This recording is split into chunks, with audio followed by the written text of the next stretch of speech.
మంగళసూత్రంపై మోడీ చేసిన కామెంట్స్ పై రేణుకా చౌదరి ఖండించడం జరిగింది. వాళ్ళు ఒకసారి మాట్లాడదాం. మేడం, అసలు మీరు కంప్లైంట్ ఇవ్వబోతారు ఎలక్షన్ కమిషన్ కి ఈ వ్యాఖ్యలపై? ఆల్రెడీ మా పార్టీ కేంద్రంలో కూడా ఇక్కడ కూడా మేము మూవ్ చేస్తున్నామండి. What non sense! ఏం మాట్లాడుతున్నారు దేశ ప్రధానమంత్రి?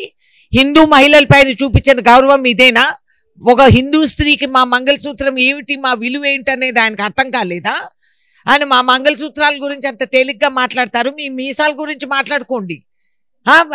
నిరుద్యోగుల గురించి చెప్పడు. చైనా ఏం చేస్తా ఉంది చెప్పరు. ఇన్ని కోట్ల 16 లక్ష కోట్లు ఆయన బిజినెస్ ఫ్రెండ్స్కి మాఫీ చేసేసారు. అది ఉండింటే రుణాలు మాఫీ అయ్యిండేటివి కాదా రైతులకి? ఇవాళ రైతుల పైన మీరు తుపాకీలు, వాటర్ క్యానన్స్, డ్రోన్స్ మీద నుంచి మీరు టియర్ గ్యాసులు పడేస్తున్నారు. ఎందుకు సార్?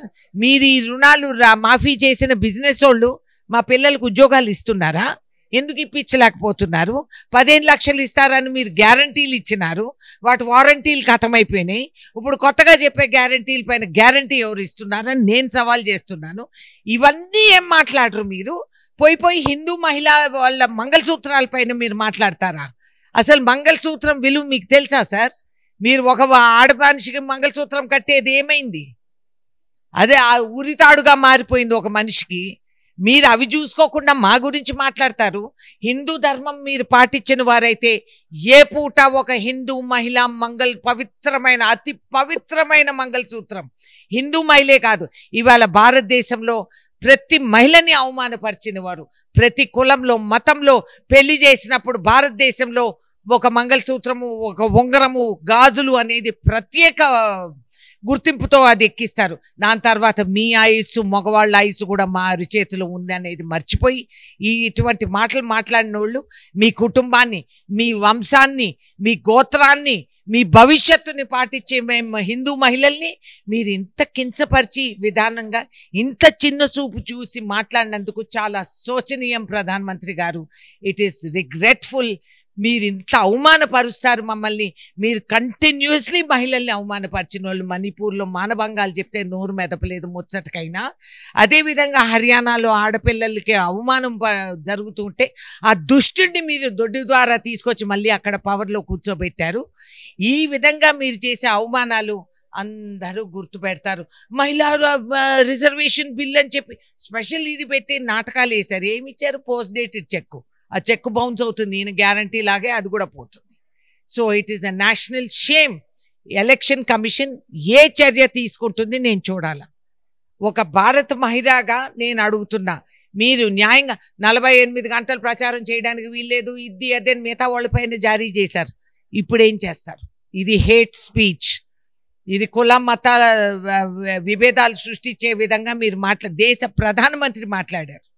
ఈ విధంగా మాట్లాడి మీరు మమ్మల్ని అవమానపరిచి what action is election commission going to take? మీరు ఎలక్షన్ కమిషన్ స్ట్రిక్ట్ యాక్షన్ తీసుకుంటే ఫేర్ అండ్ ఫ్రీ ఎలక్షన్ నడిచినట్టు మేము భావిస్తాం. లేదు అనుకుంటే మాకు తెలిసి ఏమవుతుంది.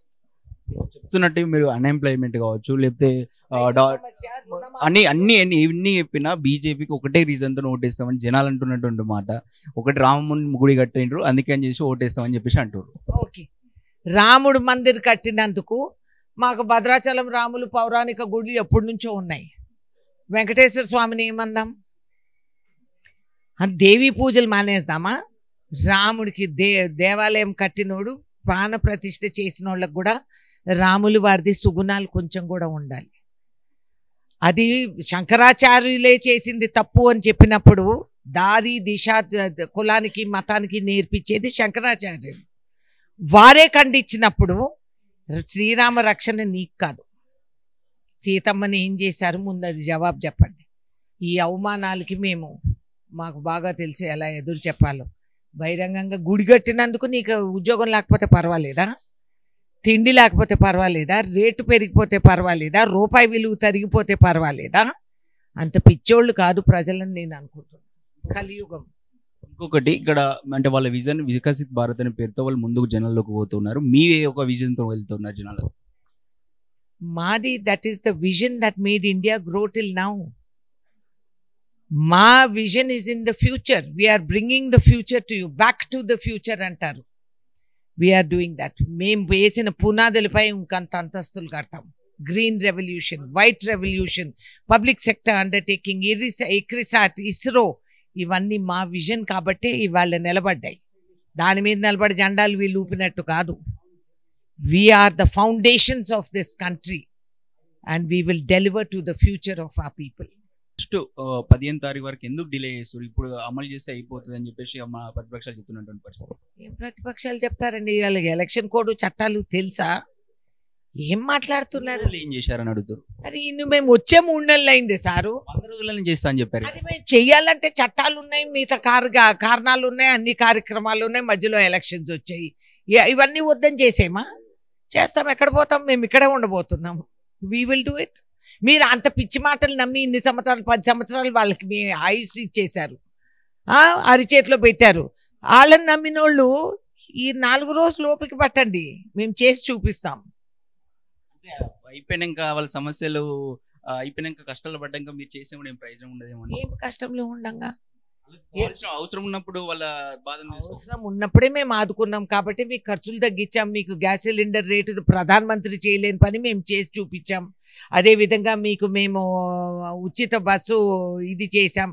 అందుకని మీకు నెలాఖరికి డబ్బులు మిగులుతున్నాయా లేదా? మీ అవసరాన్ని చూసుకొనే కదా ఇస్తా ఉండేది. You don't worry. రైతుకు మేము అండగా ఉన్నోళ్ళమి, మేమే చూసుకుంటాం, మేమే భవిష్యత్తు.